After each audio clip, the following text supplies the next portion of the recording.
आज बिहार की बात में हम लोग बात करने वाले हैं उन मुद्दों को लेकर के कि बिहार की राजनीति आज कहाँ पहुंची है। चुनाव के बाद खास करके जब मतगणना हुई तो जिस प्रकार के रिजल्ट आए वो चौंकाने वाले विपक्ष के लिए था। लेकिन मैंने पहले भी कई बार ऐसे कार्यक्रम बनाए जिसमें मैंने कहा था, कई मुद्दों को लोग को बार बार मैं स्टेप बाय स्टेप बताता जा रहा था कि ये एनडीए ऐसा काम करता जा रहा है और विपक्ष को चाहिए कि नैरेटिव वो बनाए जिसपे सही ढंग से काम किया जा सके। लेकिन मैंने कहा था कि तेजस्वी यादव की अगर हार का कोई कारण होगा तो वो राहुल गांधी होंगे और वही हुआ बिहार में। खैर, मैंने कई मुद्दे बताए थे। आप लोगों को याद होगा कि मैंने कहा था कि प्रदेश में जितने भी प्रदेश मेरा कहने का मतलब है कि देश के उन हिस्से जहां बिहार के लोग रहते हैं, जो छठ पूजा से खास करके जुड़े हुए हैं, जो दुर्गा पूजा से लेकर के और छठ पूजा तक बिहार आते हैं। मैंने कहा था, आप लोग को याद होगा कि मेरे कार्यक्रम में, कि बीजेपी तमाम उन समितियों से संपर्क कर रही है और वहां जाके एनडीए के लोगों से संपर्क कर रहे हैं। यहाँ तक कि उनको आने जाने का खेवा खर्चा भी दिया जा रहा है कि और वो आए और चुनाव में इस बार वोट डाल करके जाए। तो ये एक नैरेटिव ये था, मतलब एक ये एनडीए काम कर रही थी। फिर मैंने कहा था कि महिलाओं की 10,000 योजना वाली या वृद्धा पेंशन वाली या बिजली फ्री वाली योजनाएं थी, या जॉब कार्ड को ले जो जॉब कार्ड को लेकर के लेबर को 5,000 रुपए मिले, ग्राउंड पे ये काम कर रहा था। लेकिन फिर भी लोगों ने इसे नजरअंदाज किया। वहीं जो खाने के लिए अनाज मिलता है या रसोई गैस जैसी जो उजाला योजना जैसी चीजें हैं, एनडीए अपने किए गए कामों को याद दिलाने में या जनता को बताने में या जनता को कि कहिए आप मेमोरी पावर को ठीक करने में सफल रही।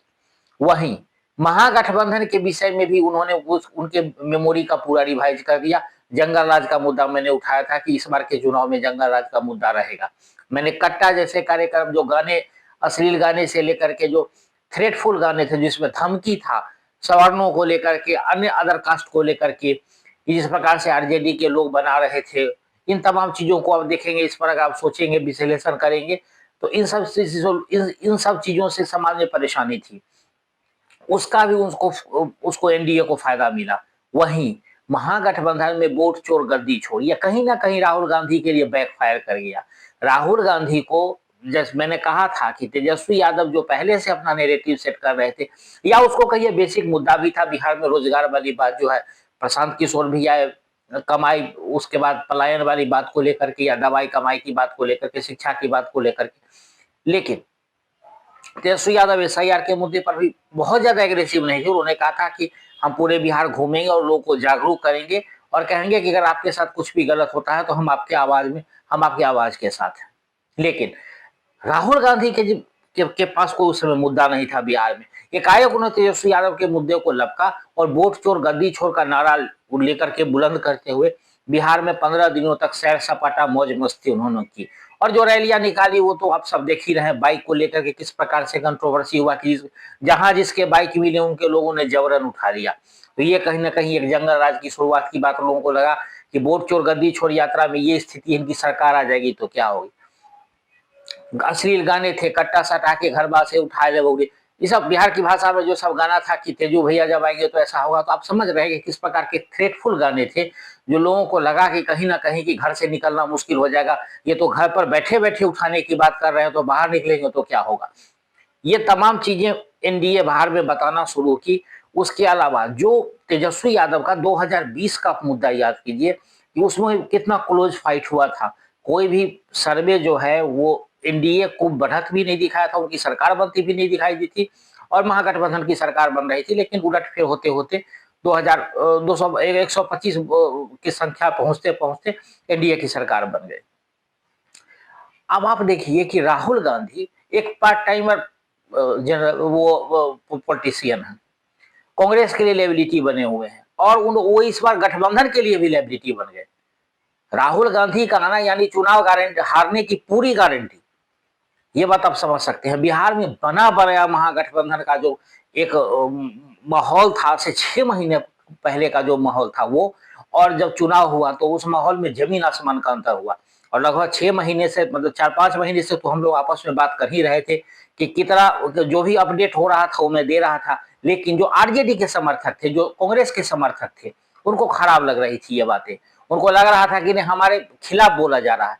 हुआ क्या परिणाम, आज आज एनडीए ने उनको उस औकात पे ला करके खड़ा कर दिया है। कांग्रेस तो पहले से खत्म था, तो वो कहावत है कि जिसके पास कुछ है नहीं वो लेगा क्या और देगा क्या। लेकिन आरजेडी का बेस कहाँ गया? 2010 के बाद जो स्थिति हुई है उसे 2-4-5 सीट ही ज्यादा है।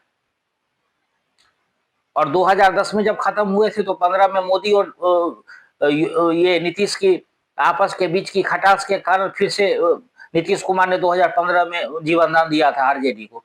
इस बार अगर ऐसा नहीं हुआ तो फिर तो आरजेडी बिल्कुल खत्म है। और मुझे तो लगता है कि जिस प्रकार की घटना घटी है और नौकरी जमीन के बदले नौकरी वाले मुद्दे का फैसला आना है, और खुदा ना खास्ते कहीं अगर उसमें किसी प्रकार का कोई अनहोनी तेजस्वी यादव के साथ हो गया, यानी उनके खिलाफ फैसला आ गया, तो ऐसे ही उनका पॉलिटिकल डेथ है। ये चुनाव तो लगभग वही उसमें साबित करने जा रहा है।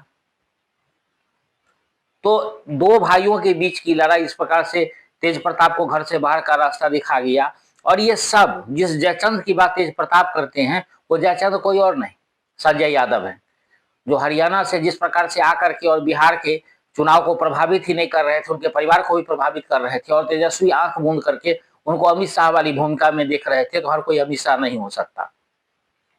और दूसरी बात कि कांग्रेस को जितना ज्यादा अहमियत बिहार में दी जाएगी, वो पहले से कहा जाता था कि आरजेडी की गोद में खेलने वाली पार्टी है, लेकिन इस बार कांग्रेस को अहमियत दी गई और राहुल गांधी काफी कुछ चुनाव में हस्तक्षेप करने लगे। और जब तेजस्वी यादव के साथ उनकी नहीं बनी तो लास्ट में आकर के अशोक गहलोत ने मामले को मैनेज किया था और तेजस्वी यादव को सीएम पद के ऊपर घोषित करके और डिप्टी सीएम मुकेश सहनी को घोषित करके चले गए थे। अपने कार्यक्रम में मुकेश सहनी पे कहता था ना कि पहला ही ऐसा आदमी होगा जो डिप्टी सीएम बनेगा। उन्होंने अपने भाई की कुर्बानी दे दी डिप्टी सीएम बनने के लिए, और उसका नतीजा हुआ कि मल्लाह के जितने वोटर वोटर थे, जब सर्वे के दौरान एक एजेंसी के साथ में जुड़ा हुआ था और सर्वे का काम कर रहा था, तो लोगों का कहना था कि जो अपने भाई को गिरवी रख सकता है वो अपनी जाति को कैसे देखेगा, जो भाई का नहीं हुआ वो जाति का कैसे होगा। इसके अलावा एमवाई समीकरण में बहुत बड़ी सेंध लगी है। एमवाई समीकरण में सेंध ये लगी है कि इस बार मुसलमान और यादव भी खुल करके उनके महिलाओं ने तीर छाप और फूल छाप यानी एनडीए में जेडीयू और बीजेपी को वोट दिया।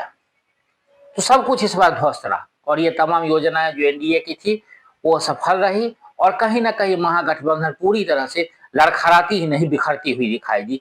ये आपके सामने है सब कुछ। अब इसमें एक ही निर्णय यही हो सकता है कि फिर से पुनरीक्षण की आवश्यकता है, अच्छे से सोचने की जरूरत है और ग्रास पे रूट पे काम करने, जमीन पे हकीकत के करीब आकर के काम करने की आवश्यकता है।